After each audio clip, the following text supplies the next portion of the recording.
step away from that right now. We are anticipating former President Donald Trump. We're told he's going to be making remarks there as well here at the Black Conservative Federation Gala. This also in South Carolina. We heard both from Senator Tim Scott and Ben Carson as well. So we'll keep an eye on this shot here until we see more speakers as well. In the meantime here, let's continue talking politics. We're at the bottom of the hour now. I'm Andrew Kraft. Let's bring into the conversation right now our friend, political analyst Brian Sobel. He joins me. And Brian, good to see you. Thanks for being with us here. We've relied so heavily on some of your analysis and expertise this primary cycle. We've made it to South Carolina, almost. It's in 24 hours. Polls open there tomorrow at 7 a.m. Eastern. Trump and Haley really in a cage match of sorts. I want to put up this tweet, Brian, here, and this shows you the rhetoric, how the Haley campaign is treating Trump going into tomorrow. She says this in response to what Trump said on Truth Social yesterday. Trump said, big lead against Biden in almost all polls. Haley is getting trounced, to which Haley replied, just because Donald Trump says something doesn't make it true. The latest Marquette poll has me beating Biden by 18 points. Trump, it's a statistical tie. Republicans will not win in November with Trump on the ticket. And I think I've asked you this before, you know, during Iowa and New Hampshire and Nevada. Are these arguments, is this fiery rhetoric against Trump too little too late for Haley? Nikki Haley has to press hard on Donald Trump. A couple of things to remember, Andrew. South Carolina is an open primary state. For Democrats that did not vote in the Democrat primary, they are eligible to vote in the Republican primary. We will see whether that number matters in the bigger picture. We will see whether Nikki Haley's arguments matter, and whether Donald Trump, who enjoys the support of both of the United States senators who hail from South Carolina, the governor, much of the state legislature, whether having all that support will matter to regular people in South Carolina, or will they buck the trends and the polls and say, hey, we want to make Nikki Haley an even contender in this race going forward.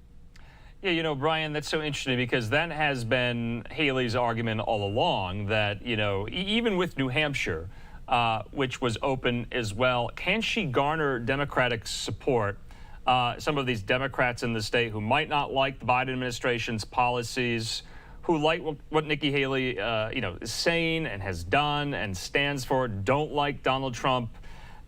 Will that make a difference, to your point? If it doesn't, you know, what is her path after this? She has vowed to stay in till Super Tuesday.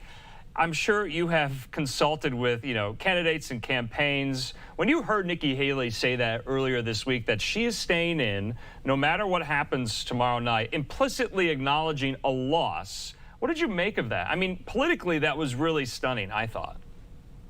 Well, to your point, not only stunning, but I give her great credit for it. It's that kind of attitude and willingness to fight it out that I think people like about Nikki Haley. And I think she has taken a hard look at what may happen in her home state, and yet projects towards Super Tuesday saying, hey, you know, if I can keep fighting, I may turn some of these states on Super Tuesday and find some momentum. I mean, the delegate count isn't extreme in the favor of the former president, so that's not the issue. The issue is whether people just decide that Haley has stayed in too long. We're not going to vote for her. We have to send her packing, and that's going to happen on Super Tuesday. The reverse of that, or the opposite of that, is we like her stick-to-itiveness. We like her tenacity, her fight, her fire, and we think that equals somebody who would make a good president. And we're gonna see how this plays out in a very short period of time here. Yeah, I'm kind of posing so many of these hypotheticals, but.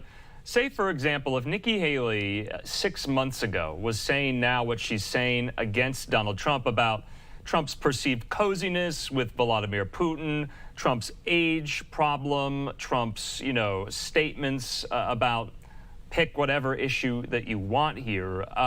Trump's legal issues, she's really gone after him about that, all the indictments against him. What if she had said that 6 to 8 months ago in her campaign? Would we see different polling in her home state of South Carolina?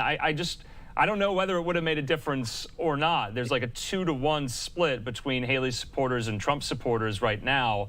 But you have to kind of ask yourself, would that have been effective? Of course, it wasn't just a two-person race back then. She had a lot of other people to get through, right?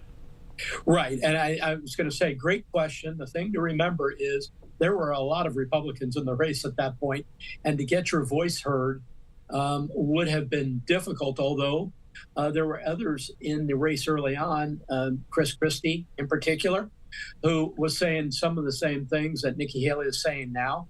And of course, her voice is much louder now that it's essentially a one-on-one contest for Republicans. And then, there are the other factors that come in. I think about the time that the former president made comments about Nikki Haley's husband, who's serving overseas in defense of our nation. That stuff cuts deeply in anybody. And she may have said, hey, well, that's just about the end of the road. Yeah. I have to really, really bring out the issues that have been bothering me for a long time. Hey, Brian, it's so interesting because this is the first time, I believe, South Carolina is going to the open primary system. So just, when you talk about turnout for tomorrow night and even with the early voting, I think that's going to be such an interesting data point or set of points to look at as well here. But what about former President Trump? I mean, he's really kind of locked up South Carolina well before tomorrow. He got Henry McMaster, he's the governor of South Carolina. Mm-hmm. He got his endorsement very early on, like almost immediately after Trump announced he was even running for this term here. And so Nikki Haley hasn't been governor there in almost a decade. Do you think expediency, the prevalence of her record there, people in the state, it might not be as potent because it has been a while since she's been in office there? No, a good point. I mean, she hails from South Carolina. People in South Carolina certainly know who she is. This isn't a name recognition situation. Right. She's known by everybody, just like Donald Trump is. And really, the question, Andrew, is: will a lot of Republicans and maybe some of these crossover Democrats be swayed by what the governor thinks, be swayed by what the United States senators from South Carolina think, what a lot of state legislators think, or whether many of those Republicans say, hey, I've heard pretty much enough from a lot of the career politicians, and I like Haley. So to your point, I think the data points that you point out, using that word a lot, are going to be very interesting to analyze, because we will see whether Democrats came over. We will see whether she was able to move some additional Republicans who maybe weren't predicted to move over, and whether the kinds of people that decide to vote for her are, something that we can look forward to in future states. There's lots of stuff that's going to come out of this that I think is going to be important.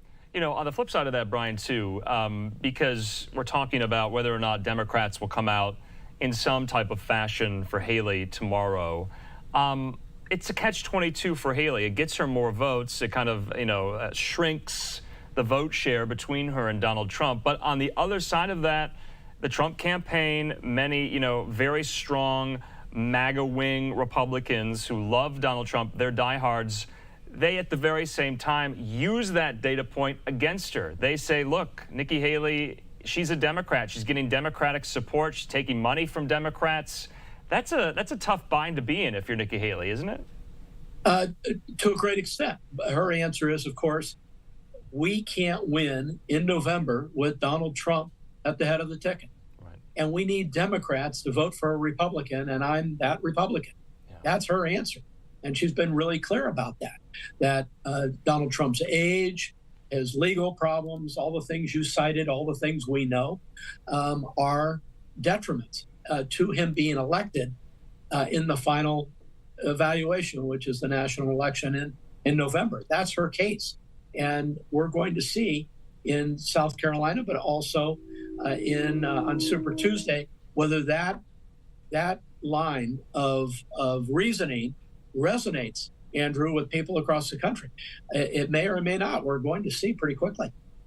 You know, Brian, lastly, and it's so fun to talk politics with you, I got to ask you, you know, what you're hearing, what you're seeing, what your gut tells you, because everyone is kind of, and everyone I mean political reporters, we talk to a lot of them, they're kind of drafting their long and short lists about who might Trump pick to be his running mate. And so we just showed our viewers two very prominent black Republicans, Tim Scott and Ben Carson. There's some reporting to suggest that they are both on some of these short and long lists as well. What's the play there, you think?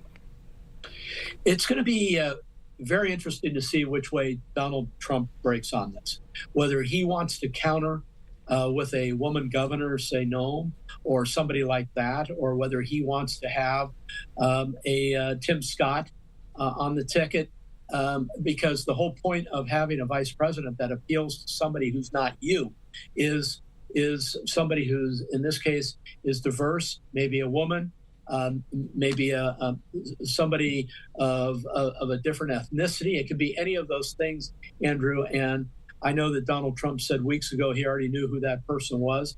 I'm not sure that's the case, because at the time there were a lot of people still on that stage. Who knows at this point which way it breaks? But those are some of the calculations that a president makes, and it's not just Donald Trump. Through history, these kinds of calculations have been made. If you think just about the calculation of John Fitzgerald Kennedy picking Lyndon Baines Johnson as a vice presidential candidate over the objection of Robert Kennedy and others, it was simply a play to find people who wouldn't naturally vote for Kennedy at that time. And in this case, Donald Trump has to find somebody who appeals to a whole different group of people who aren't him. Yeah. And Brian, he did that in 2016 with Mike Pence, then governor of Indiana. Absolutely. The evangelical Christian vote. You know, without bringing Pence on board, you could argue that constituency might not have become so beholden to the former president. And might I add, we were just showing you this shot here. This is a live picture there in South Carolina. Former President Trump, he's going to be speaking there at the Black Conservative Federation's gala. And we've been seeing some polls where support amongst Black Americans, Hispanic Americans for Republicans and for Donald Trump has gone up here. And so that's kind of what I'm thinking about as we kind of venture onto this running mate discussion, you know? Well, we're seeing it actually in a number of states across the country that, you know, the idea that Democrats could always count on the Hispanic and Latino communities, the Black communities, some of these other minority communities, that's kind of being undone by polling, where we're finding that, for example, in the western part of the country, Latinos have as much problem with some of the border issues as anybody else, particularly more than that with crime. And when these things affect your community, you know, your ethnicity goes out the window and you say, I want to be safe. Right. And I'm going to vote for the person who's going to make me safer. Right. And that's the real story. Yeah, you're right. No, crime, the economy, it doesn't matter your ethnicity if it affects you either or there. Brian Sobel, thanks so much for being with us here. Talk tomorrow. Thanks so much. Absolutely. Looking forward to it.